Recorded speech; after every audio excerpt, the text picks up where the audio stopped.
सांवरे कन्हैया नंद लाल जू। बुलाओगे आप लोग, बुलाओगे कि नहीं?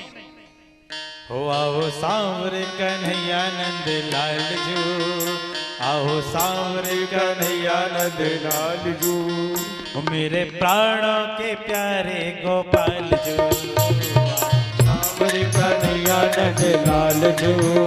मेरे प्राणों से प्यारे गोपाल जू, ओ मेरे प्राणों से प्यारे गोपाल जू, ओ मेरे प्राणों से प्यारे गोपाल जू, ओ मेरे प्राणों से प्यारे गोपाल जू। अरे मेरे प्राणों से प्यारे गोपाल जू, ओ मेरे प्राणों से प्यारे गोपाल जू, ओ मेरे प्राणों से प्यारे गोपाल जू। आओ सांवरे कन्हैया नंद लाल जू, आओ सांवरे कन्हैया नंद लाल जू। मेरे प्राणों से प्यारे गोपाल जू, आओ सांवरे कन्हैया नंद लाल जू। मेरे प्राणों से प्यारे गोपाल जू।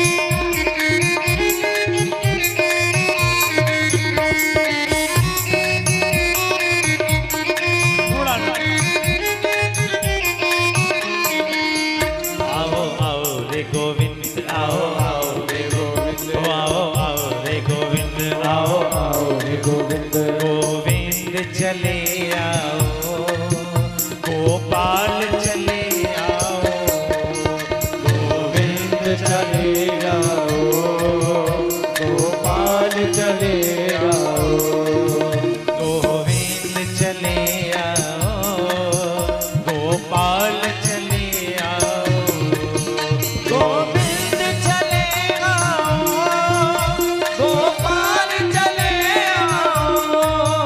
आओ आओ रे गोविंद आओ, आओ रे गोविंद आओ, आओ रे गोविंद आओ, आओ रे गोविंद। कृष्णा तुझे पुकारे, हम हैं तेरे सहारे। देर न हो जाए कहीं, देर न हो जाए, देर न हो जाए कहीं, देर न हो जाए, देर न हो जाए कहीं, देर न हो जाए, देर न हो जाए कहीं, देर न हो जाए।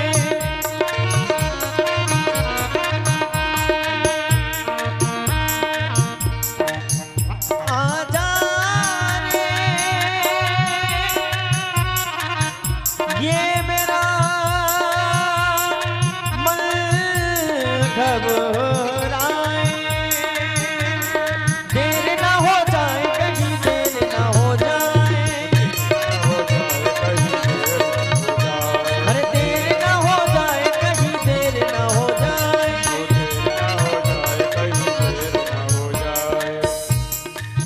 हो आओ सांवरे कन्हैया नंद लाल जू, आओ सांवरे कन्हैया नंद लाल जू। मेरे प्राणों से प्यारे गोपाल जू, आओ सांवरे कन्हैया नंद लाल जू। मेरे प्राणों से प्यारे गोपाल जू, मेरे प्राणों से प्यारे गोपाल जू, मेरे प्राणों से प्यारे गोपाल जू, मेरे प्राणों से प्यारे गोपाल। पूरी करेंगे। एक स्तुति की है, भीष्म स्तुति इसको कहते हैं। आइए वो तो नहीं, आपको एक भजन द्वारा सुनाते हैं। आप लोग प्रार्थना करिए, भजन नहीं ये प्रार्थना है। इतना तो करना स्वामी, बोलो इतना, इतना तो करना स्वामी, जब प्राण तन से निकले। इतना तो करना स्वामी, जब प्राण तन से निकले। गोविंद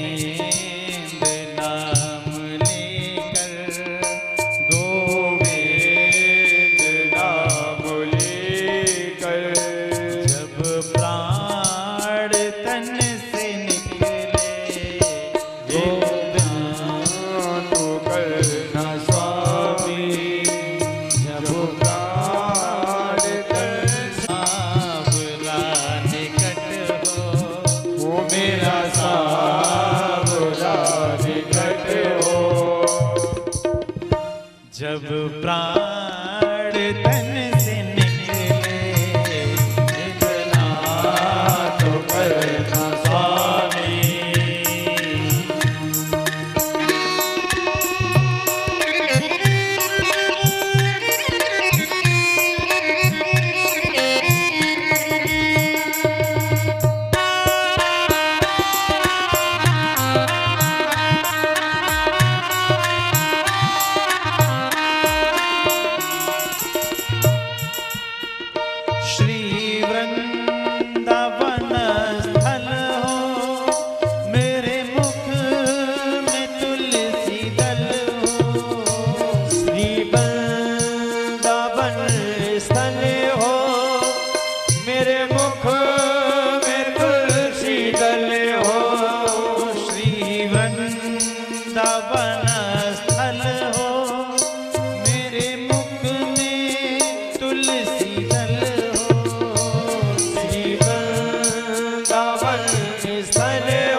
भगवान ने कहा है कि मैं अपने द्वारिका जाऊंगा। भगवान द्वारिका गए, खूब आनंद हुआ है। भगवान द्वारिका गए, बहुत समय बाद उनको खबर हुई कि मेरी बहन के घर पोता हुआ है, जिसकी गर्भ में मैंने रक्षा की थी उसका जन्म हुआ है। भगवान छोछक कुर्ता टोपी लेके आए, कुछ दिन रहे, फिर बोले अब हमें जाना है। अर्जुन बोले इस बार आपको हम चलेंगे छोड़ने। अर्जुन साथ गए। कुछ दिन बाद अर्जुन वहां से लौट के आए। अर्जुन ने 7 दिन की प्रलय का दर्शन किया, वापस आए, रोए और भैया से बोले भैया अब हमें राज्य त्याग देना चाहिए। क्यों? कि भगवान कृष्ण अब अपने धाम को चले गए। युधिष्ठिर ने कहा कि जब वो नहीं रहे तो हम यहाँ क्या करेंगे रह के। राजपाट परीक्षित को सौंपा और वन की ओर प्रस्थान कर गए। उत्तराखंड की ओर जाके स्वर्गारोहण की यात्रा की है। सबसे पहले द्रौपदी ने अपना शरीर छोड़ा है, और यह द्रौपदी ने जो शरीर छोड़ा है, माना गांव से सरस्वती नदी के पार द्रौपदी का वहां मंदिर भी स्थापना लोगों ने किया हुआ है। उसके बाद स्वर्गारोहण की पूर्ण यात्रा हुई है। परीक्षित जी राज्य पाठ संभालते हैं। राज्य पाठ इतना सुंदर चल रहा है कि गाय और शेर एक ही घाट पे पानी पीते, किसी में कोई राग द्वेष नहीं, कोई लाग लपेट नहीं, बड़ा आनंद है। चूहे और सर्प एक ही बिल में रहते हैं, कोई परेशानी नहीं है। लेकिन समय बदला, कलयुग का आगमन हो गया।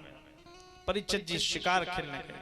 जब शिकार खेलने गए तो एक दिन उन्होंने एक घटना देखी। क्या? एक रोती रभाती कांपती हांपती गाय दौड़ी चली आ रही है। उसके पीछे से एक बैल लंगड़ाता हुआ आ रहा है। 3 पैर घायल थे। आपस में चर्चा करने लगे। देवी आप कौन? बोली मैं पृथ्वी हूँ, गाय रूप में आई हूँ। बोले आप कौन? बोल मैं धर्म हूँ। मेरी ये दुर्दशा कर दी है। किसने? एक कलयुग आ गया है।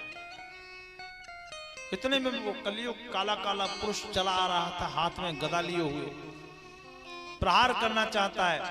तो परीक्षित जी धनुष बाण तान लेते हैं। तो ये मत समझना कि पार्थ अर्जुन का जमाना बीत गया, अभी उनका अंश जिंदा है, छोड़ूंगा नहीं तुझे। क्यों सता रहा है इनको? बोले प्रभु क्षमा करना, अब मेरा समय है, मेरा युग है, ये मैं चौथा युग हूँ, कलयुग हूँ। आपके बाबा कृष्ण ने मेरी स्थापना की है, मुझे तो यहाँ रहना होगा। बस निवेदन ये है कि आप भी मुझे स्थान दे दें। तो परीक्षित जी ने कहा ठीक है स्थान देते हैं। क्या? कौन सा स्थान दिया वो ध्यान से सुनो। द्यूतम पानम, द्यूतम नहीं समझ पाए? फरीदाबाद में तो गड्डी ही नहीं आती होगी। वो क्या होता है, इक्का बेगम बादशाह। अब तो उसकी जरूरत नहीं, अब तो लोग मोबाइल में खेल लेते हैं, है ना। इक्का बेगम बादशाह है, वो सोने का था। और जरासंध कितना भला आदमी था, ये आप भी जानते है ना। तो कंस का ससुर था ना जरासंध, ऐसे थोड़ा ही अस्थि प्राप्ति का पिता कंस का ससुर। तो सिर पे रखा था। उसने कहा राजा पे असर नहीं हुआ तो मेरा आना बेकार। मुकुट में होकर मस्तिष्क में प्रवेश कर गया कलयुग। राजा की बुद्धि भ्रष्ट हो गई। चले जा रहे थे, मार्ग में शमी ऋषि का आश्रम पड़ा। शमी ऋषि समाधिस्थ थे। उन्होंने कहा बड़ा अहंकारी महात्मा है, राजा आया है प्रणाम नहीं कर रहा, बड़ा अहंकारी है, इसका अपमान करना पड़ेगा। पड़ा हुआ मरा हुआ सर्प पड़ा था, सर्प को बाण पर उठाया और शमी ऋषि के गले में डाल दिया। ये घटना एक ब्राह्मण बालक देख रहा था, उसको अच्छा नहीं लगा। वो ब्राह्मण बालक दौड़ा दौड़ा गया और शमी ऋषि के पुत्र थे श्रृंगी। श्रृंगी से बोला श्रृंगी तुम्हारे पिताजी का अपमान हुआ है, और पिताजी के गले में राजा ने सर्प डाला है। तो श्रृंगी ऋषि ने आओ देखा न ताओ हाथ में जल लिया और कहा इत लंघित मर्यादम सप्तमे तक्षकोहनी। धर्म की आज्ञा का उल्लंघन करने वाले नृपाल, जा आज के 7वें दिन तुझे तक्षक डस लेगा। दौड़े दौड़े आए, पिताजी आपका जिसने अपमान किया है मैंने उसको श्राप दे दिया। बोले बेटा तुमने क्या किया? कलयुग का प्रभाव था। वो राजा परीक्षित थे, भगवान कृष्ण के वंशज थे, हम उन्हीं की वजह से स्वच्छंद यज्ञ किया करते थे। अब कुछ नहीं हो सकता बेटा, अब एक काम करो, उनके पास सूचना पहुंचवाओ कि उनको 7 दिन में मरना है, तो कुछ अपना मोक्ष सुधार लें, कुछ अच्छे कर्म कर लें। तो एक ब्राह्मण बालक वहां पहुंचा। राजा परीक्षित ने उससे पहले मुकुट उतारा तो याद आ गया कि आज मैंने क्या कर दिया। उसी समय अपने घर को छोड़ दिया, कोपिन लगा ली और निकल गए घर से बाहर। ब्राह्मण बालक दरवाजे पे खड़ा था। जब दरवाजे पे ब्राह्मण बालक खड़ा था तो उसने कहा राजन आपको 7 दिन में मरने का श्राप मिला है, 7 दिन में आप मर जाओगे, कुछ मोक्ष के लिए कर लो। राजा बोले अवश्य करेंगे। चले गए। कहां चले गए? बोले सुक्रताल। सुखताल में गंगा जी के पावन तट पर एक वट वृक्ष था, उसके नीचे जाके बैठ गए। उसके नीचे जब जाके बैठे हैं तो अनेकों ऋषियों को जिला मुजफ्फरनगर जिला मुख्यालय से 29 किलोमीटर दूर ये तीर्थ पड़ता है शुक्रताल। उस जगह का नाम ही भागवत तीर्थ हो गया है, क्योंकि भागवत वहीं हुई थी। तो हजारों ऋषि एकत्रित हो गए। कहा कि आज परीक्षित को श्राप मिला है। लोग अपनी अपनी सहानुभूति रख रहे हैं। परीक्षित जी बोले प्रणाम करता हूं आप सबको, लेकिन अगर कोई मेरे मोक्ष का साधन बता पाए तो बात करे, अन्यथा मुझे कीर्तन करने दो। इतने में क्या हुआ, न तो आगच्छ प्रकट भव, आए नहीं, प्रकट हुए कौन, सुखदेव भगवान प्रकट हो गए। तो सभी ऋषि मुनियों की मंडली उत्तिष्ठ हो गई, खड़ी हो गई, सुखदेव जी को प्रणाम करने लगी। सिंहासन पे बिठाया, वही वट वृक्ष के नीचे सुंदर सिंहासन बनाया, उस पर बिठाया और राजन ने उनका तिलक किया, वंदन किया कि श्रेष्ठों में श्रेष्ठ आ गए, श्रेष्ठागण्य आ गए, अब किसी से कोई प्रश्न नहीं करूंगा।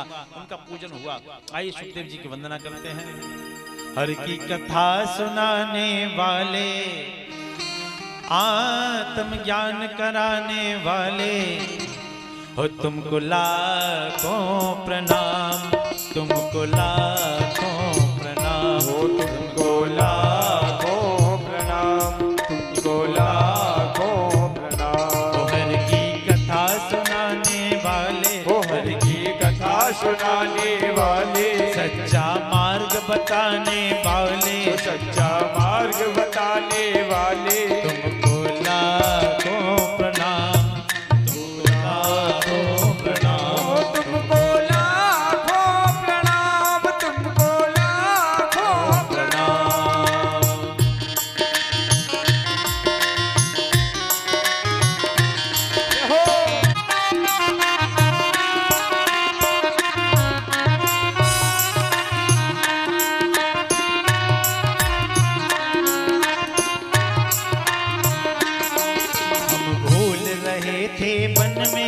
बल खो बैठे थे तन में, हम ढूंढ रहे थे वन में, वो तो बैठे थे वन में। हम भूल रहे थे वन में, बल खो बैठे थे तन में। हम ढूंढ रहे थे वन में, पर वो बैठे थे वन में। ओ प्रभु राह दिखाने वाले, अच्छी राह दिखाने वाले, सच्चा मार्ग बताने वाले, सच्चा राग दिखाने वाले, तुमको लाखों प्रणाम, तुमको लाखों प्रणाम। ओ तुमको लाखों प्रणाम, तुमको लाखों प्रणाम।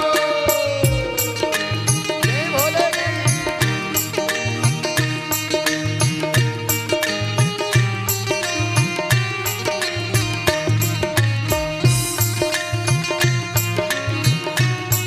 बोले सुखदेव भगवान की जय हो।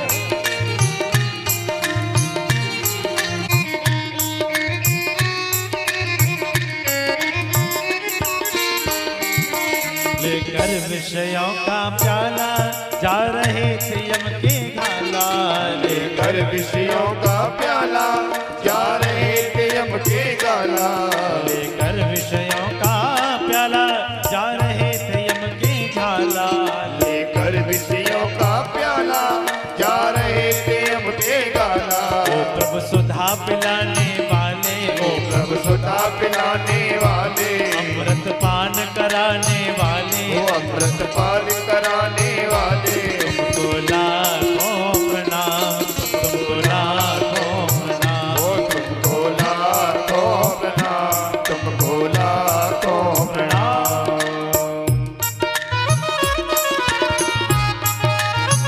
सुखदेव भगवान की जय हो।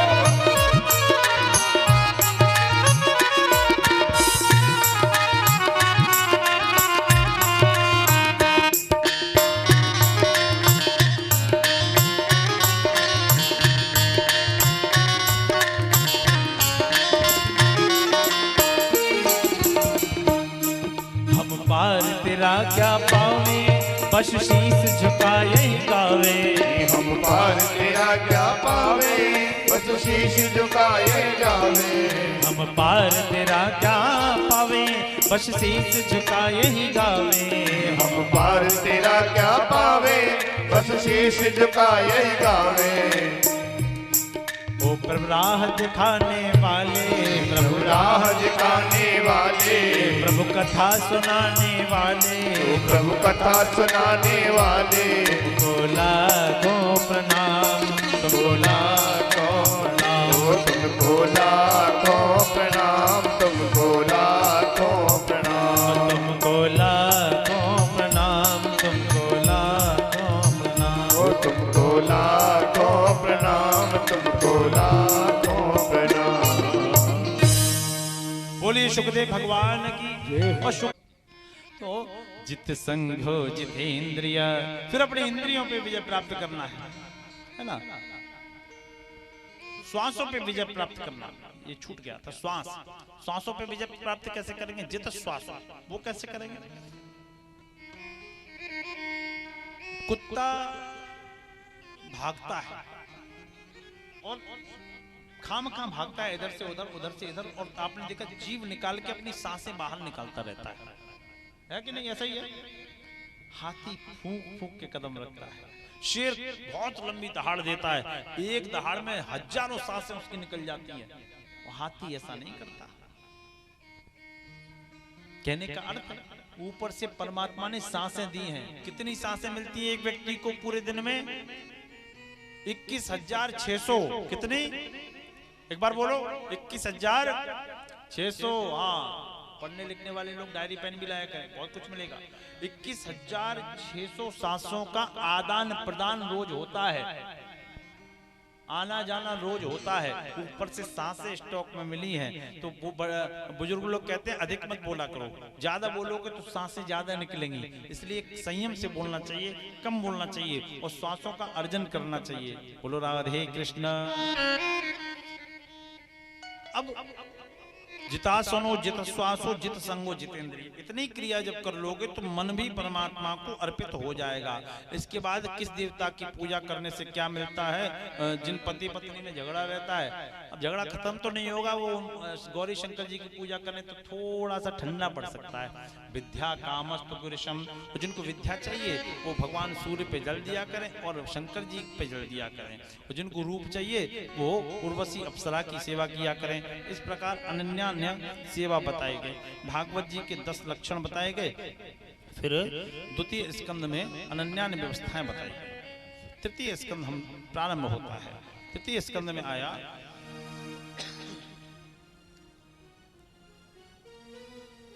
तृतीय स्कंद प्रारंभ होता है। सुखदेव जी और परीक्षित जी की वार्ता होती है। सुखदेव जी परीक्षित जी को बोलते हैं कि भगवान भाव के भूखे होते हैं, मिलते किसको हैं? तो परीक्षित जी बोले कि दिन में 4 बार नहाने वाले को मिलते होंगे। बोले कि गलत, अगर 4 बार नहाने वाले को मिलते तो भगवान राम केवट से मिले थे, निषादों से मिले थे, जो सर्दी के 4 महीने नहाते ही नहीं थे। तो बोले कि सात्विक लोगों को मिलते होंगे। बोले सात्विकों को मिलते तो गीधराज जटायु तो मांस खाने वाला था, उसको क्यों मिले? तो उम्र में जो ज्यादा हो तो उसको मिलते। अरे उम्र में ज्यादा होगा तो प्रहलाद ध्रुव को क्यों मिले? बोले ऐसा नहीं है, ऊंची जाति वालों को मिलते हो। अरे ऊंची जाति वालों को मिलेंगे तो कर्मा जाट के घर क्यों आए ना? शिवरी के घर क्यों गए? भीलों के घर क्यों गए? बात तो सही है। विदुर जी के घर क्यों गए? विदुर जी के भी घर आए थे। हाँ, कब आए थे? तो बताना शुरू किया। एक बार की बात है, जब भगवान कन्हैया शांति दूत बन के आए तो दुर्योधन ने उनके लिए तोरण आदि के द्वार सजाए हुए थे। बड़ी दिव्यता और भव्यता से उनका स्वागत करने की तैयारी की थी। भगवान कन्हैया ने संदेश सुनाया कि 5 गांव दे दे, मैं पांडवों को समझा लूंगा। दुर्योधन ने कहा सुचक्रीव नैवह, सुई की नोक के बराबर नहीं दूंगा, पहले युद्ध करो। भगवान ने कहा दुर्योधन तू भरतवंश को नष्ट करने पर लगा है, तू ना समझी होता है। तेरी महत्वाकांक्षाओं के लिए भरतवंश की परंपरा को बलि नहीं चढ़ाया जाएगा, समझाइए इसको पितामह। बोल ना, मुझे तो युद्ध चाहिए। ठीक है, युद्ध चाहिए तो युद्ध मिलेगा। भगवान कन्हैया जाने लगे। भगवान कन्हैया जब जाने लगे तो दुर्योधन ने कहा अरे प्रभु भोजन तो करते जाओ। तो भगवान ने अच्छा उत्तर दिया, याद ध्यान से सुनो आप। भगवान ने कहा भोजन 2 ही परिस्थितियों में होता है, या तो भोजन करने वाला भूखा हो या कराने वाले के मन में श्रद्धा हो। और यहाँ तो दोनों ही बातें नहीं है, ना तो मैं भूखा हूं ना तो श्रद्धा से खिला रहा है। और तीसरी बात, आज काका विदुर के घर मेरा निमंत्रण है। काका विदुर के घर मेरा निमंत्रण है। आप सबसे पहले यहाँ आए, आपका निमंत्रण कैसे हो गया? ना ना, वो द्वारकाई में चिट्ठी पहुंच गई थी, उसी की वजह से आया हूँ। पहला वादा कर दिया था, क्योंकि विदुर जी को उन दिनों राज्य से निष्कासित होना पड़ा था, क्योंकि उन्होंने सच बोल दिया। सच बोलने वाले का यही होता है। अभी अभी सच लुट गया सरेआम सपन बाकी है, ये आंखें हैरत से परेशान निशारे बहार बाकी है। सच बोलने वाले की वैल्यू परमात्मा क्या होती है? वो राधे कृष्ण, वो तो राजनीति चल रही थी ना, तेरे यहाँ भोजन नहीं करूंगा, अपना रथ हाँक दिया विदुरालय की ओर।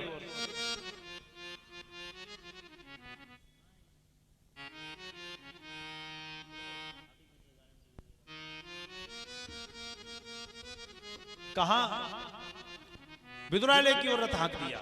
विदुरालय की ओर जब रथ हाँका तो विदुर जी ने कहा ये तो आ भी जाएगा घर, इसका भरोसा नहीं है।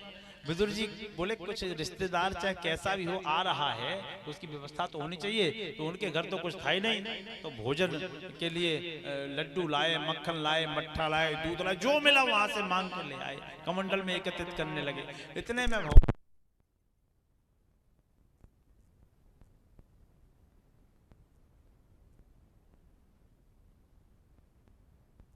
कन्हैया जब पहुंचे कुंडी को खटखटाया और क्या बोले, काकी अरी काकीरी।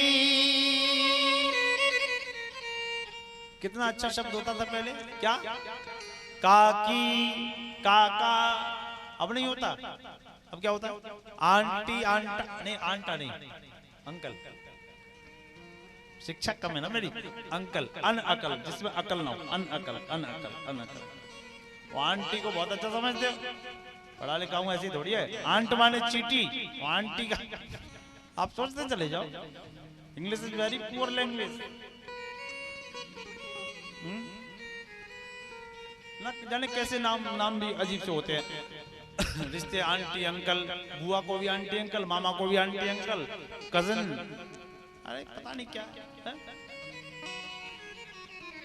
काकी अरी काकीरी, बचन अनमोल सुन ध्यान सब उचटी गया। नगन उठ धाई ब्रजराज जू की बाणी सुनी, जब देखो मोहन को तो प्रेम वहां प्रकट भयो। ध्यान उचट गया, काकी शब्द सुना तो आई कुंडी खोली, नग्न थी। भगवान ने देखा ओ काकी नग्नावस्था में आ गई, मुझे बालक समझ रही है, तो पीतांबर लिया। देखा जब अगंबर ने विशंभर दिगंबर को, तो कांधे थे अपनो पीतांबर झटकी दयो। कांधे थे अपनो पीतांबर झटकी दयो।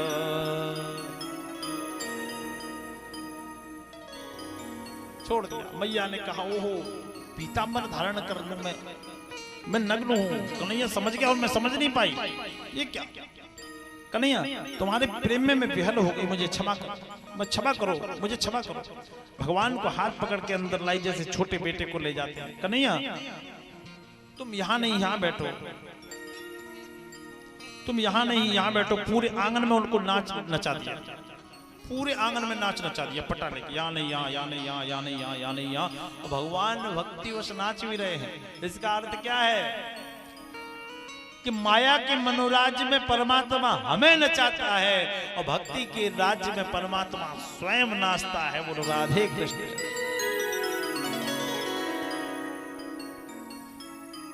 केले का वन था। भगवान बोले मैया मुझे भूख लगी है, द्वारिका से भूखा चला रहा। मैया के नैनों में जल छा गया। ओहो कन्हैया हमारे घर का भोजन करोगे? खाने को कुछ है नहीं। कदली का वन है, केले का वन है, केले लेके आती हूँ। एक छवरी लेके गई और केले लेने चली गई। केले लेके आई, दिव्य प्रसंग। केले के छिलके छीलती जा रही है और कन्हैया को देती जा रही है। कन्हैया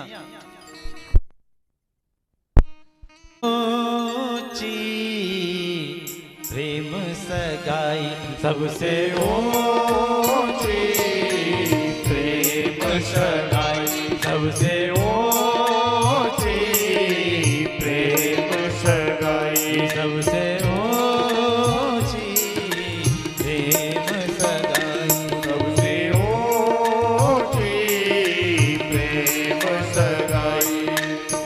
दुर्योधन के मेवा त्यागे,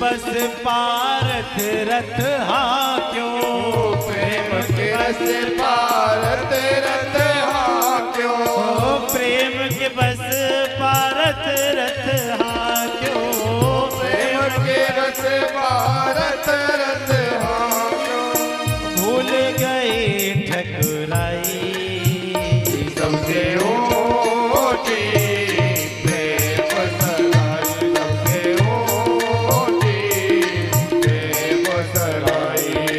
हरि बोल। जय हो। जोर से बोलो, बाकी बिहारी लाल की।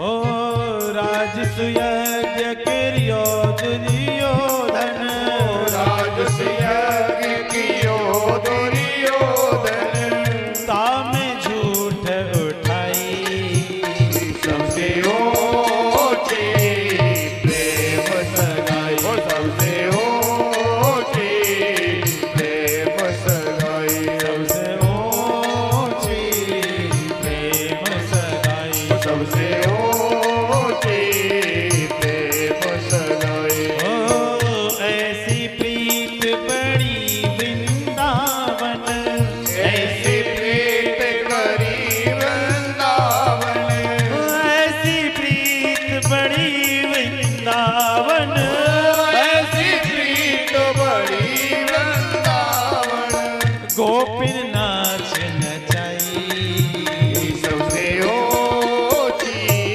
प्रेम सगाई, ओ सबसे ऊंची प्रेम सगाई, सबसे ऊंची प्रेम सगाई, ओ सबसे ऊंची प्रेम सगाई। ओ प्रेम के बस नप सेवा की नहीं, प्रेम के बस नभ सेवा की, प्रेम के बस नप सेवा की, प्रेम के बस नभ सेवा की, आप बने हरि नाई सबसे ऊंची प्रेम सगाई, सबसे ऊंची प्रेम सगाई। आखिरी में क्या बोला? सुरकुर कछु लागत नाई, सूर कोर कछु लागत नाही, सुरकुर कही लागत नाई, सूर कोर कछु लागत नाही, आप सुरकुर कछु लागत नाई, सूर कोर कछु लागत नाही, के लगी करो बड़ाई वो सबसे ऊंची प्रेम सगाई, सबसे ऊंची प्रेम सगाई, सबसे ऊंची प्रेम सगाई, सबसे ऊंची प्रेम सगाई, सबसे ऊंची प्रेम सगाई। आप नीचे जाइए। मैं खिला रही हूँ तो कोई बात नहीं, खाने वाले को स्वाद नहीं मालूम पड़ रहा, मैं तो प्रेम में बेहल हूँ। मेरे नैन कन्हैया के नैनों को देख रहे हैं। आहा। भगवान ने कहा विदुर जी आप क्या 56 भोग लाए हैं? अरे हम देखो मलाई के लड्डू लाए।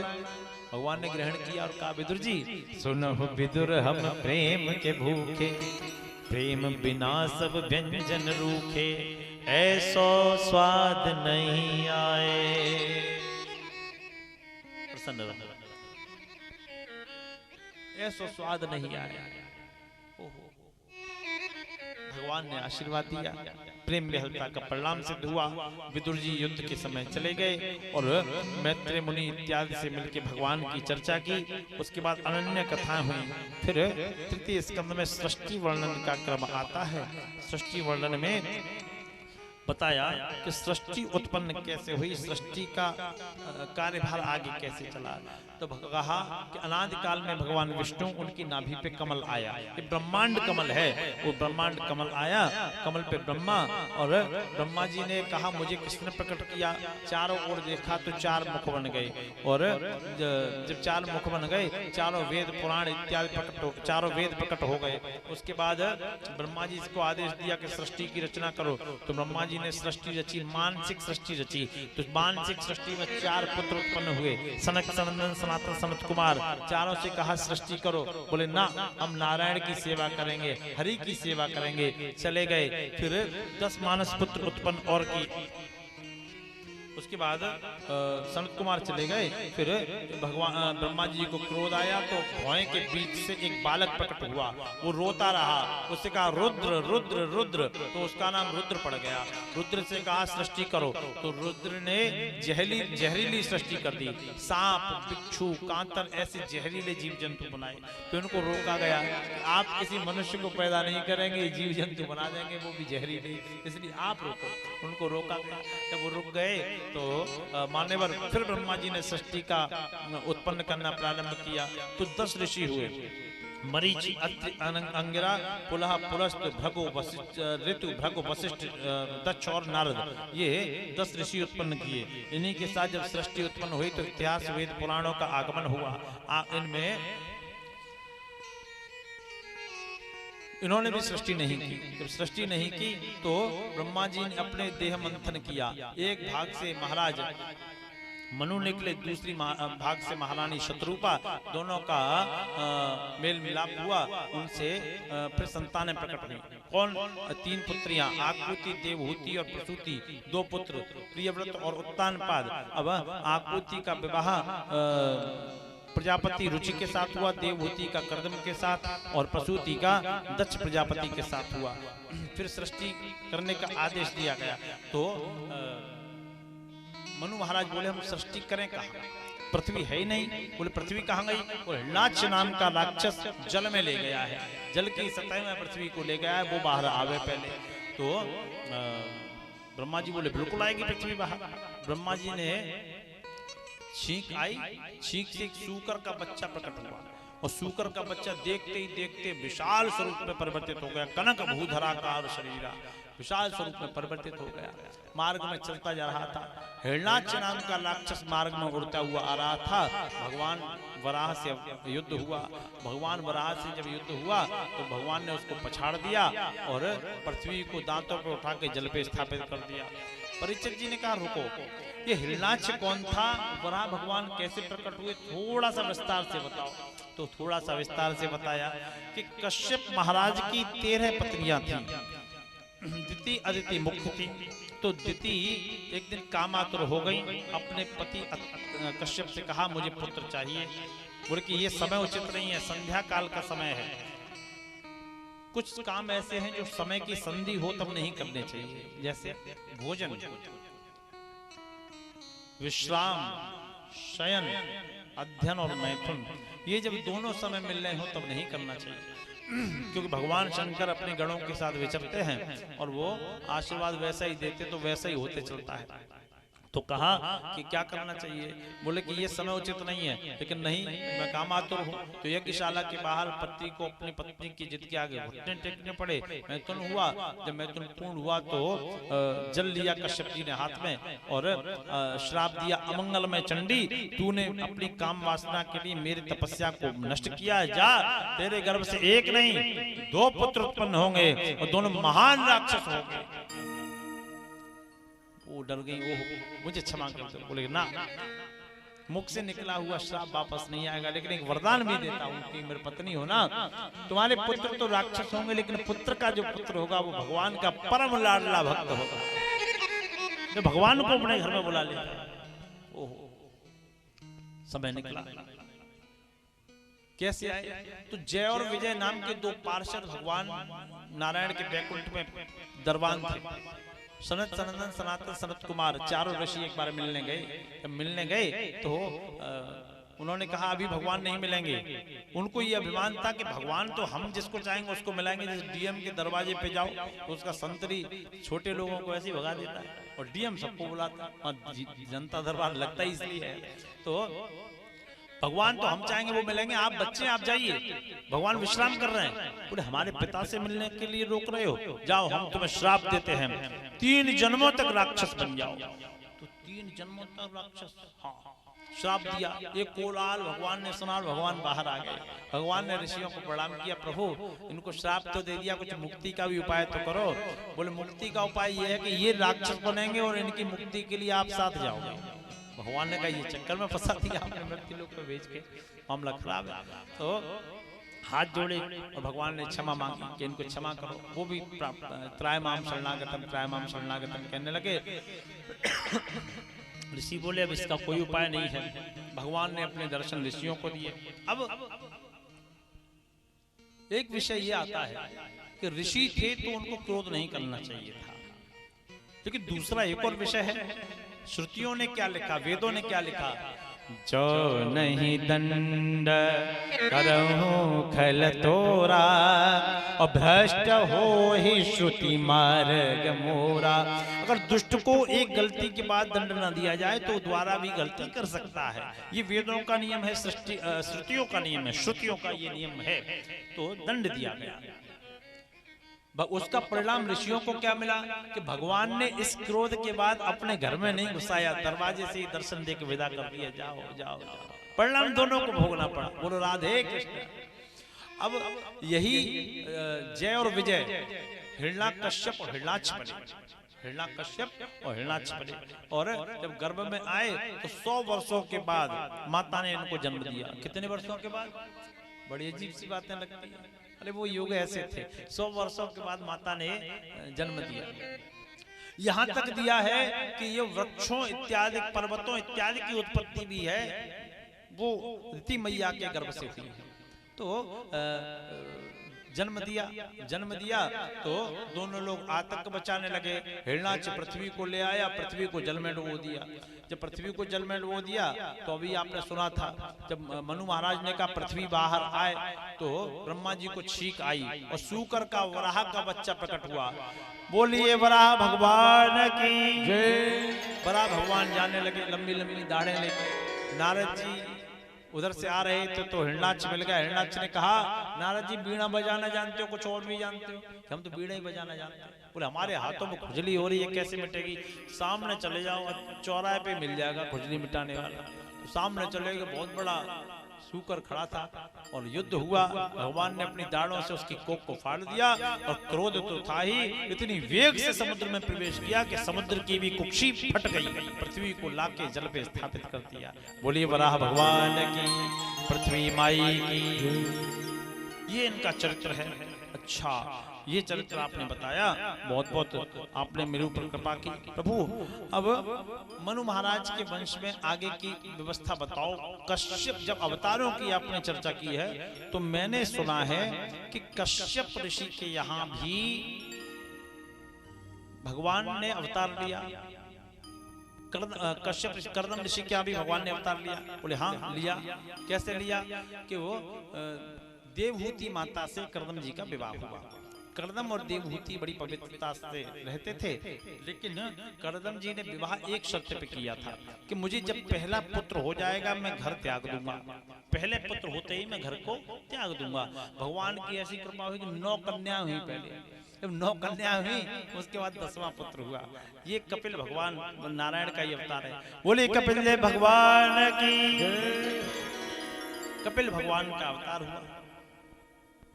भगवान वृद्धि करने लगे, उनके गुण संतों जैसे थे।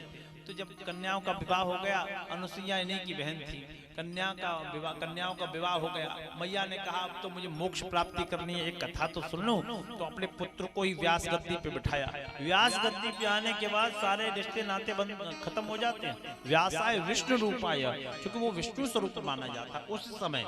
बाद में फिर वही तो कहा कि मैं तुमसे कुछ प्रश्न करना चाहती हूँ, सत्संग सुनना चाहती हूँ। अपनी बेटियों को भी आवाहन कर लिया। नीचे सिंहासन के बैठे हैं सब लोग और कपिल महाराज अपना व्याख्यान देते चले जा रहे हैं। मैया ने प्रश्न किया, ये बहुत ध्यान से सुनना, इस प्रसंग ने मेडिकल साइंस को भी चुनौती दे दी। क्या प्रश्न था?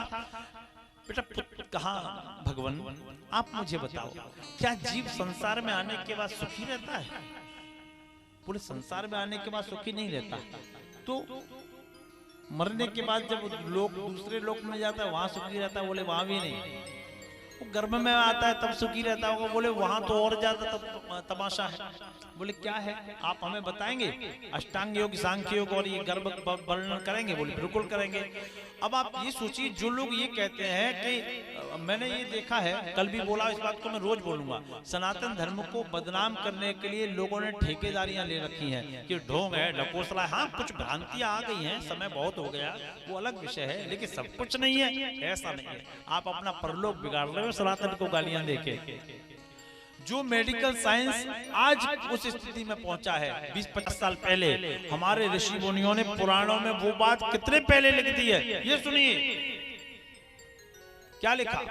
माँ गर्भ में व्यक्ति और परेशान रहता है। क्या व्यक्ति गर्भ में आता कैसे है, इसको सुनो, मैं सुनाता हूँ, आप लोग सुनो। मेडिकल साइंस को भी चुनौती दे दी इस कथा ने।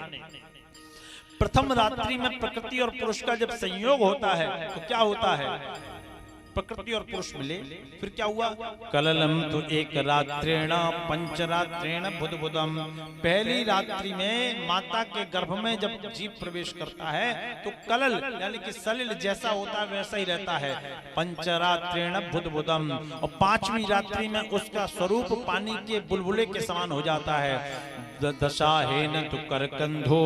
और 10वें दिन जब उस गर्भ में उस जीव के बीतते हैं तो करकंदू बोलते बेर को, बेर की गुठली के समान उसका वजन हो जाता है, उसका आकार हो जाता है। मांसेन तो शिरो। और 1 महीने में उस जीव का सिर बन के तैयार होता है। द्वाह्याभ्या अंग विग्रह।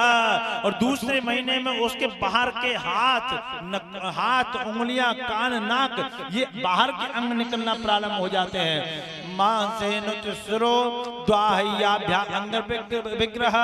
फिर तीसरे महीने में क्या होता है? लिंग छिद्रो भविष्य भी। तीसरे महीने में उसको स्त्री पुरुष का चिन्ह आदि आता है। 3 महीने से पहले कोई भी डॉक्टर, वैज्ञानिक, मनीषी, वेदाचार्य ये नहीं बता सकता कि इस गर्भ में क्या आएगा। 3 महीने बाद वो आज की अल्ट्रासाउंड रिपोर्ट क्या बोलेगी, पुराणों ने पहले लिख दिया कि तीसरे महीने में इसको स्त्री पुरुष का चिन्ह आदि आएगा, ये लड़का हो गया, लड़की। फिर चतुर्भी धातुआ सप्त। चौथे महीने में उसकी 7 धातुएं बलिष्ठ होने लगती हैं। पंचमी क्षुद्रयुत भवः। 5वें महीने में प्राणी नामा काम करने लगता है। सर्विल जरायुधा वीता कुच्छो ब्रह्मिति दक्षिणा। और 6वें 7वें महीने में माता के गर्भ से चिपक के वो घूमने लगता है।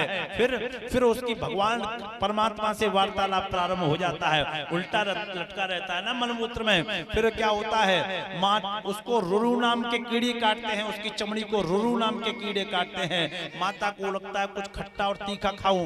माता खट्टा और तीखा खाती है। उसकी चमड़ी पे जाके जब चिपकता है तो उसको वेदना होती है, वो चीखता है। और परमात्मा कहता है कि तुझसे पहले मना किया था कि ऐसा कर्म मत कर जो गर्भ में आना पड़े, अब आ गया ना। अब वो जीव फिर कहता है भगवान एक बार निकाल लो फिर नहीं आऊंगा। भगवान कहते पहले भी तूने यही कहा था कि एक बार निकाल लो फिर नहीं आऊंगा। हर जन्म में यही कहता है। बोले प्रभु इस बार नहीं भूलूंगा आपको, प्रभु इस बार नहीं भूलूंगा, इस बार नहीं भूलूंगा। समय निकलता गया, भगवान भक्त वत्सल हैं, पिघल गए। 9वें महीने में आके प्रसूतिका नाम की वायु को आदेश दिया और उस प्रसूतिका नाम की वायु ने गर्भ से बाहर उस बालक को किया। और जैसे ही भगवान से बात हो रही थी तो गर्भ से बाहर जब वो आया तो सांसारिक माता ने अपना थाली कटोरा या जो भी होता है वाद्य यंत्र बजा दिया, उसके कानों में होके माया प्रवेश कर गई। अब वो देखता है वो कहाँ जिससे मैं बात कर रहा था, अब यहाँ न वहाँ। भूमि परत बड़बर पानी। श्री राम जय राम जय जय राम। भूमि परत बड़बर पानी। श्री राम जय राम जय जय राम।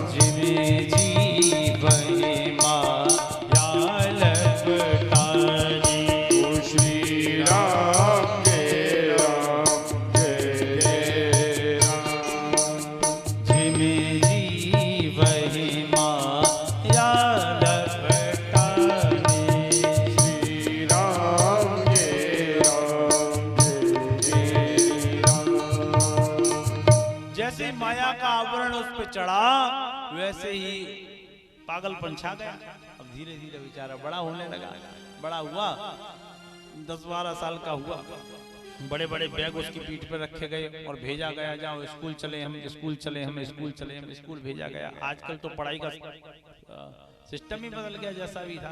तो स्कूल जाने लगा, पढ़ने लगा माने। और फिर क्या हुआ, जब पढ़ने ही लगा तो समय और निकला। जब समय निकला तो उससे कहा गया कि भगवान को जल चढ़ाया करो, भगवान सूर्य को जल देने के बाद तब स्कूल जाया करो।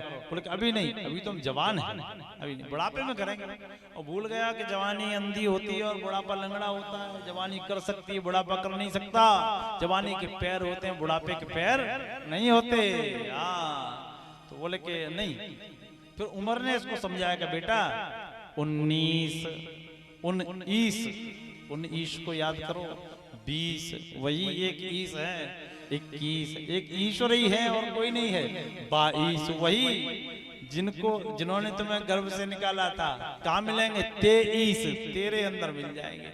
लेकिन तब भी इसने इग्नोर कर दिया, नहीं माना, बात को बाईपास कर दिया। समय निकला, अब ये पढ़ लिख गया, M.Tech वगैरह कर लिया इसने, बढ़िया टॉप क्लास इंजीनियर बन गया। सिक्किम मणिपाल से इंजीनियरिंग करके आया, बढ़िया इंजीनियर बन गया। 32 लाख का पैकेज हो गया, सुंदर सी शादी हो गई। जब शादी हो गई तो बालक भी हो गए। समय निकलता हुआ गया, बालक भी बड़ा हो गया, बालक पढ़ने लगा, वो भी, उसकी भी नौकरी लग गई, उसकी भी शादी हो गई, उसके भी बालक हो गया। अब वो भी बड़ा होने लगा।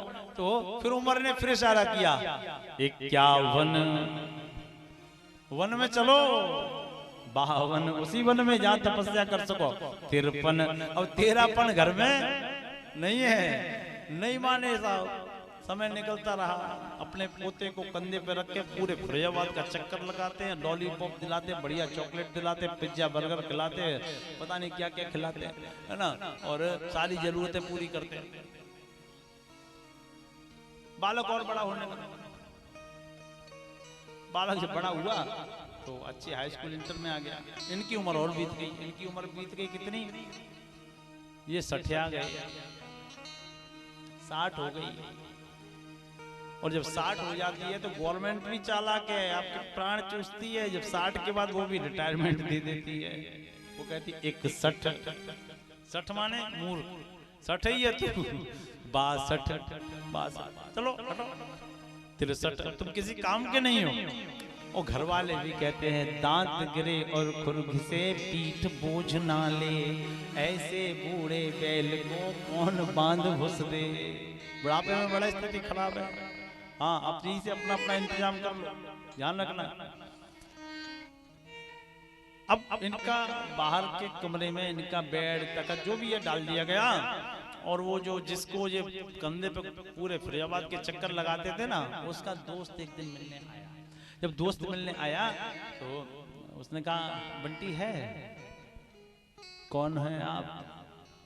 हम उसके दोस्त हैं। हमें बताओ, हम जिस घर के मालिक हैं। इतने में बंटी निकल आया। उसने कहा, मम्मी पापा, बाबा का दिमाग खराब है, इन्हें अनाथ आश्रम में भेजो, वृद्धाश्रम में भेजो, छुट्टी करो।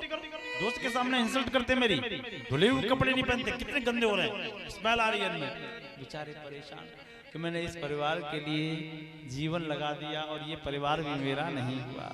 तो कहने का भाव यह है माता कि व्यक्ति को वहां भी सुविधा नहीं है, यहाँ भी सुविधा नहीं है। सुविधा तो मन से होती है ना, मन परमात्मा में अर्पित कर दो, सुविधा अपने आप मिल जाएगी। और परमात्मा में मन अर्पण करने के लिए सुविधा, सम्मान, स्नेह, इन 3 चीजों का त्याग करना पड़ेगा।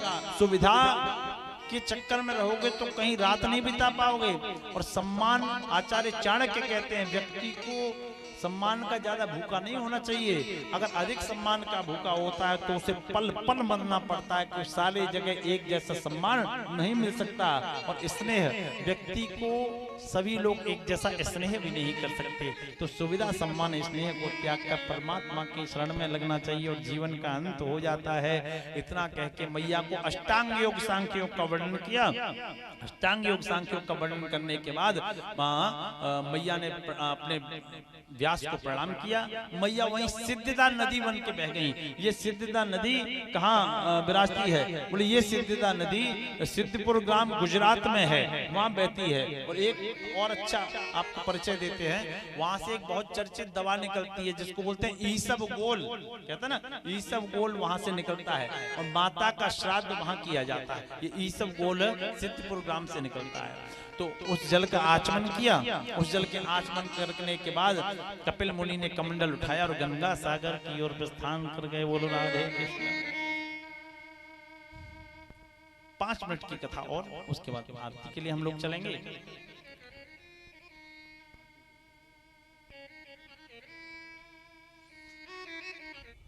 फिर चर्चा आई कि अनुसुईया भी इन्हीं की बहन थी। जब आपने अवतारों की चर्चा की है तो उनके घर भी अवतार हुए थे, हमने सुना है। बोले हाँ बिल्कुल हुए थे। कैसे हुए थे वो सुना है कि अनुसुईया माँ इतनी पतिव्रता थी, उन्होंने गंगा जी के पाप को भी हर लिया था। कैसे? एक बार गंगा को पाप लग गए।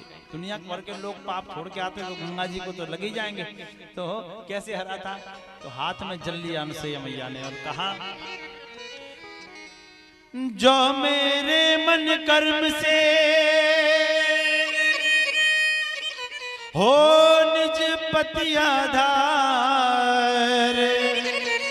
तो गंगा के पाप पुण्य हो जाएं जरछार। और छोड़ दिया। गंगा जी का नाम वहां सुरसरधार नाम मंदाकिनी कहाँ विराजती है? चित्रकूट में, जहाँ कामता नाथ विराजते हैं। बोलिए कामता नाथ भगवान की। तो ऐसी ही देवी थी वो। एक बार तीनों का अवतार होना था और नारद जी उस समय के बहुत बड़े वकील थे। नारद जी बहुत बड़े वकील थे, उनके बिना कोई काम नहीं होता था। तीनों लोकों में गए और देवियों से कहा, देवी आपसे भी बड़ी पतिव्रता एक पृथ्वी पे है। कौन? अनुसुईया। आप उससे आगे नहीं है। बोले हम उससे आगे कि अपने देवताओं से पूछ लेना। नारद जी बोले देवताओं से पूछ लेना। तीनों देवियां बोली आज आने दो देवताओं को। नारद जी बोले हमें जाने दो। नारायण नारायण कह के निकल गए। देवताएं तीनों रूठी बैठी हैं। क्या हुआ देवी? जाहे निकट प्रभु कही मृदवानी, प्राण प्रिया कहे हेतु रिसानी। क्या हुआ? बोले सच्ची पतिव्रता कौन? बोली देवी आप हो। झूठ बोलते हो, नीचे वो है, हम पतिव्रता नहीं है। तो तीनों देवता बोले पतिव्रता के लक्षण तो यही दिखाई दे जैसे आप हमसे बात कर रहे हैं। हाँ आप भाई लोग थोड़ा ध्यान दें इस बात पे। किसी किसी के घर में तो बड़ा सुखी होता है वो, किसी किसी की देवी तो चंद्रमुखी, किसी किसी की सूरजमुखी, और तीसरा टाइप थोड़ा अलग है, और किसी किसी की ज्वालामुखी। ये ज्वालामुखी टाइप थोड़ा सा खतरनाक है, ज्यादा नहीं है। एक हमारे शिष्य थे दिल्ली, कथा हुई, बेचारे सेवा करते थे पूरा दिन रात। तो कथा विश्राम थी उस दिन, काम ज्यादा हो जाता है, बेचारे करवा के सेवा चले गए। तो रात में देर में घर में पहुंचे, 10-11 बजे कुंडी खटखटाई तो कुंडी खुली। देवी जी क्रोध में लेटी थी। क्या हुआ? भोजन नहीं करेंगे आप हमारे साथ? तुम्हारे इंतजार में बैठेंगे? गुरुजी के संग रहा करो, मजीरा बजाया करो, बैठ के हारमोनियम बजाया करो, शर्म नहीं आती? घर त्याग दिया। बोले कि क्या हुआ, क्यों नाराज हो? भोजन दे दो, भूख लगी है। खिचड़ी रखी है कुकर में, जाके खा लो। खिचड़ी बेचारे गए, खिचड़ी ठंडी हो गई। पति का थोड़ा मजाकी स्वभाव था, लाके अपनी पत्नी के सिर पे रख दी खिचड़ी। बोले कि ये क्या बदतमीजी है? बोले कि खिचड़ी गरम कर रहा हूँ। तो गरम करो गैस किचन में जाके। बोले किचन में गरम करने में टाइम लगेगा, खोपड़ी पहले ही से गरम है। तो ये ज्वालामुखी टाइप की जो देवियां होती है वो बड़ा खतरनाक होता है। बोलो राधे कृष्ण। किसी की हो तो क्षमा करना, और या कोई हो तो क्षमा करना। बोलो राधे कृष्ण। तो बोले पतिव्रता के लक्षण तो यही दिख रहे हैं, तो उनसे बात कर रही हूँ। फिर प्यार से बात करने लगी, प्रभु हम पतिव्रता हैं कि नहीं? अगर हैं तो जाओ उसका सतीत्व नष्ट करो। बोले ये नहीं करेंगे ना, जाना पड़ेगा, श्राप दे देंगे। तीनों देवता चले आए।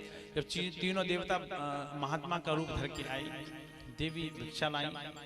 भिक्षा नहीं ली, कहा कि हम ऐसे भिक्षा नहीं लेते। कैसे लेते हैं? घर की स्वामिनी निर्वस्त्र होकर हमें भिक्षा देवे तो भिक्षा देते हैं। वो धर्म संकट में। बोले ये कोई ऐसे वैसे महात्मा नहीं है। अंदर गई, अंदर हाथ में जल लिया और अपने पति का ध्यान किया। प्रभु ये कौन है? पति ने दर्शन कराया, ये तीनों देवता हैं। वही जल लेके बाहर आई और कहा, जो मेरे मन कर्म से हो निज पति कर ध्यान, तो तीनों साधु बने शिशु अबोध अज्ञान। अगर मैंने एक व्रत माना है, अपने पति को ही साक्षी माना है, तो आज ये तीनों साधु अबोध अज्ञान बालक बन जाएं, मैं ये निवेदन करती हूँ। और ऐसा ही हुआ, तीनों के ऊपर जल छोड़ा, तीनों 6-6 महीने के बालक बन गए। बोलो राधे कृष्ण। मैया उनको निवस्त्र होकर स्तनपान कराने लगी, जल पिलाने लगी, दूध पिलाने लगी, स्तनपान कराने लगी, अपने अंगना में रखने लगी। अब बहुत समय हो गया, 6 महीने हो गए। 6 महीने में न कोई संदेश आया, न कोई चिट्ठी आई। मैया सोचती है नहीं आती तो चिट्ठी तो आ जाती। इस नारद के चक्कर में हम फंस गए, इस नारद के चक्कर में हम फंस गए। अच्छे भले हमारे पति थे, चले गए। नारद जी इतने में आ गए, नारद जी इधर आओ, कैसे मिलेंगे हमारे पति? वो नारद जी बोले, अकड़ के बात मत करना, अकड़ के बात करोगे तो हम चले जाएंगे। हाँ, अकड़ के बात मत करना हमसे। तो नहीं नारद जी, कैसे मिलेंगे हमारे पति? बोले कि तुम बहुएं बन के जाओ। इनका भी अभिमान चूर करना था ना, बहुएं बन के जाओ। तो तीनों बहू बन के गई, और जब बहू बन के गई तो क्या हुआ, उनके दरवाजे पे पहुंची हैं। दरवाजे पे देखा तो हमारे स्वामी खेल रहे हैं। जब स्वामी खेल रहे हैं तो स्वामी चिढ़ाने लगे, ओहो आज फंस पाई है चक्कर में, स्वामी चलो हमारे साथ। तीनों ने दौड़ लगा दी और अनुसुईया मां के पल्लू में अपना चेहरा छुपा लिया। दौड़ दूर भागे ब्रह्म बालक कुटी की ओर, उमा रमा ब्रह्माणी जब दीनी दिखाई है।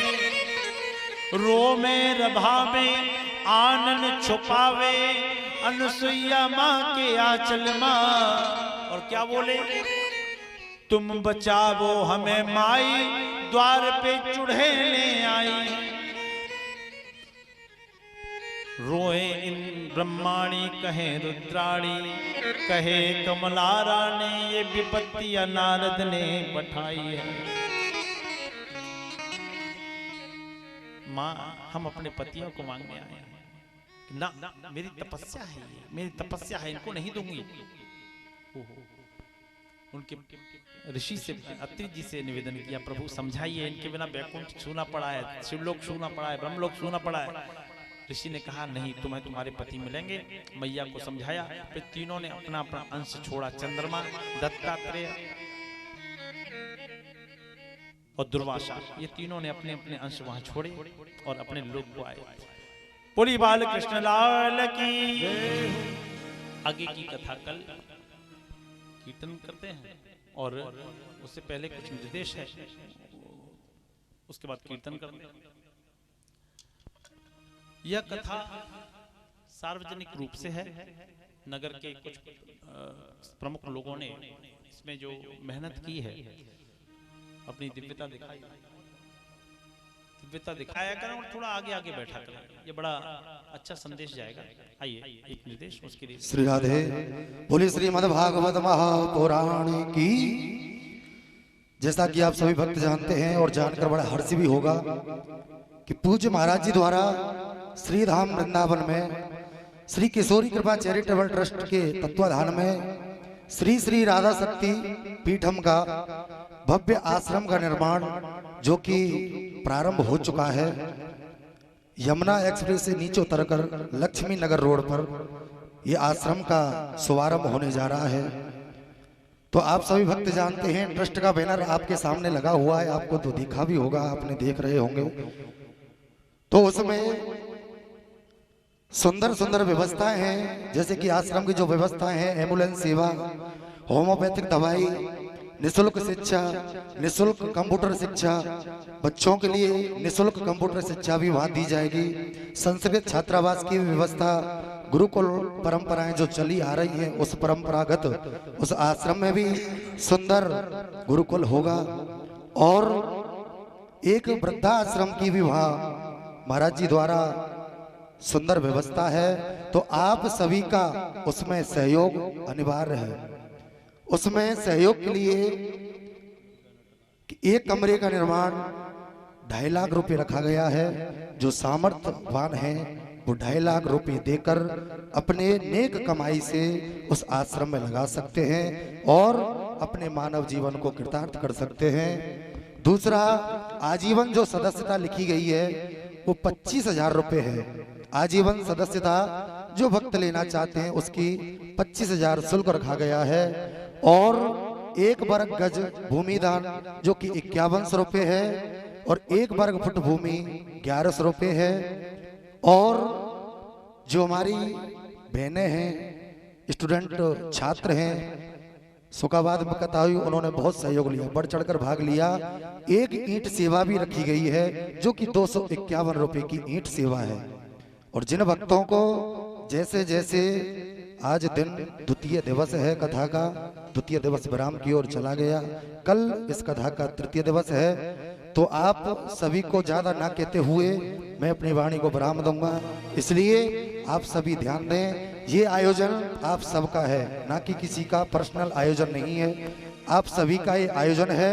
और ये आयोजन भव्यता से शुरुआत हुई है तो भव्यता की ही तरह इसका विराम हो, मैं ये ठाकुर जी से कामना करता हूँ और आपकी मंगलमय जीवन की कामना करता हूँ। आइए एक छोटा सा भजन और रहमत की बरसात है।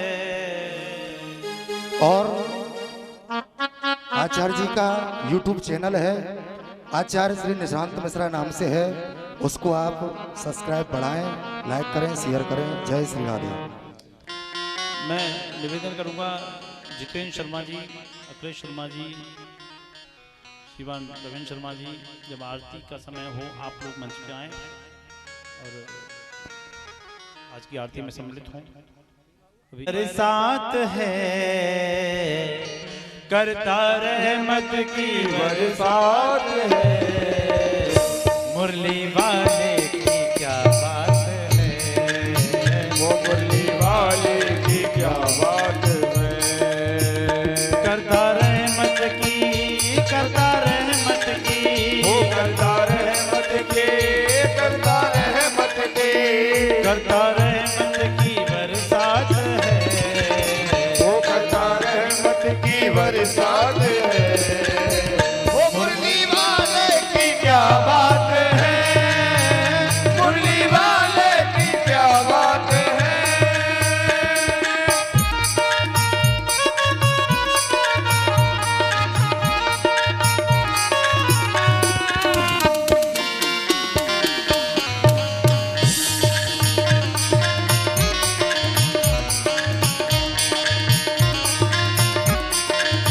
सभी लोग इसको मन से बोलेंगे। मुख में हरि नाम, हाथों में खड़ताल, मुख में हरि नाम, हाथों में खड़ताल है, मुख में हरि नाम, हाथों में करताल है, मुख में हरि नाम, हाथों में खड़ताल है।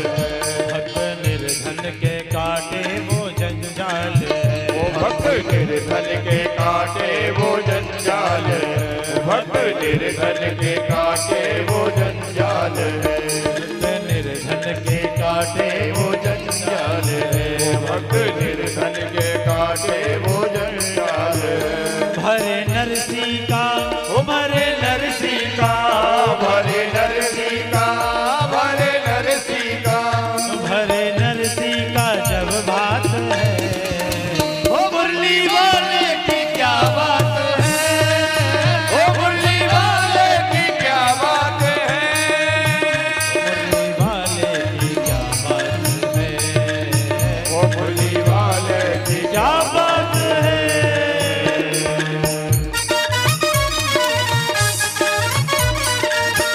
तालियों की सेवा करते हुए हरि बोल।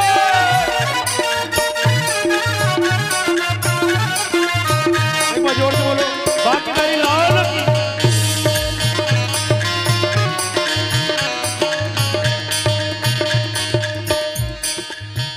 देख रसिक बिहारी ये पागल हुआ, देखो रस के बिहारी ये पागल हुआ, रसखान मुसलमान था, काबुल से आया था, बाके बिहारी की छवि देख के क्या हुआ, वो देख रसिक बिहारी ये पागल हुआ, एक रस के बिहारी ये कायल हुआ।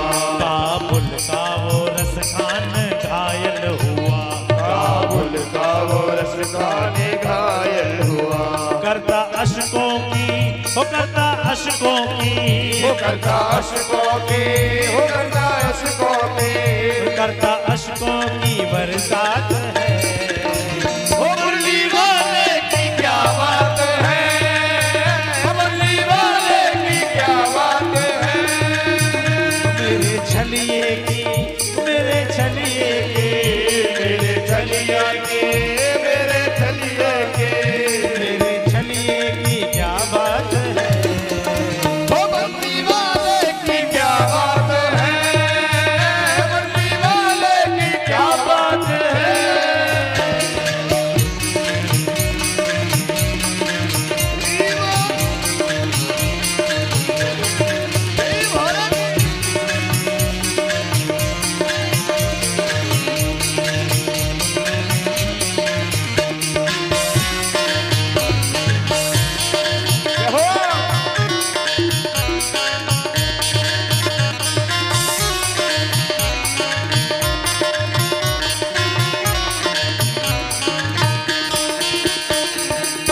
और आखिरी बात आप लोगों के मन की है। बात दास ये अपने मन की कहे। वो बात दास ये अपने मन की कहे। जिसको अपने मन की बात रखनी है वो बोले, हम तो रख दें। बात दास ये अपने मन की कहे। बात दास ये अपने मन की कहे। है हरि भक्त वो ही जो दुख सुख सहे। है हरि भक्ति वो ही जो सुख दुख सहे। रात के बाद वो रात के बाद रात के बाद प्रभात है। वो मुरली वाले की क्या बात है। मुरली वाले की क्या बात है। ओ मेरे छलिए की मेरे छलिए की वो मेरे छलिए की वो मेरे छलिए की ओ मेरे छलिए की क्या बात है। वो मुरली वाले की क्या बात है। मुरली वाले की क्या बात है। वो मेरे प्यारे की क्या बात है। मेरे प्यारे की क्या बात है। वो मुरली वाले की क्या बात है। मुरली वाले की क्या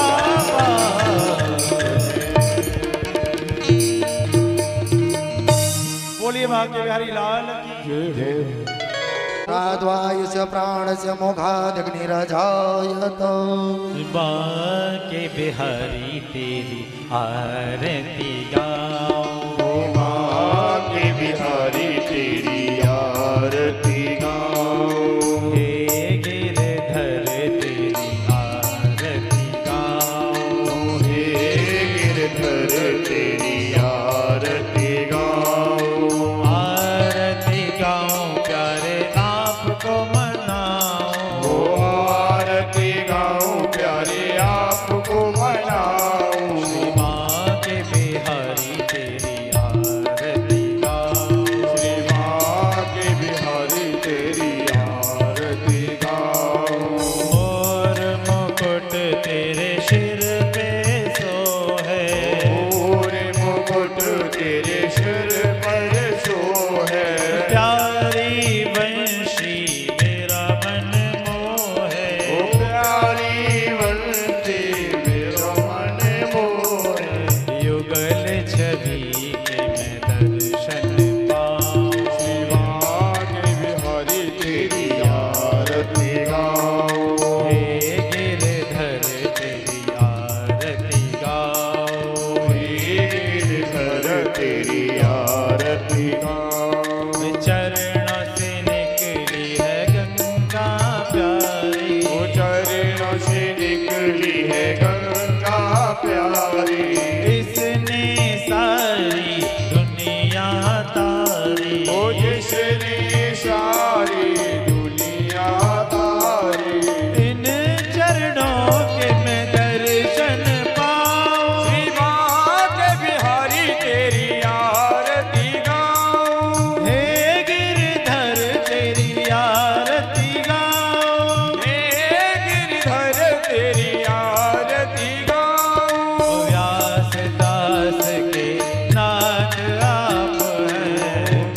दास के नाथ आप हो।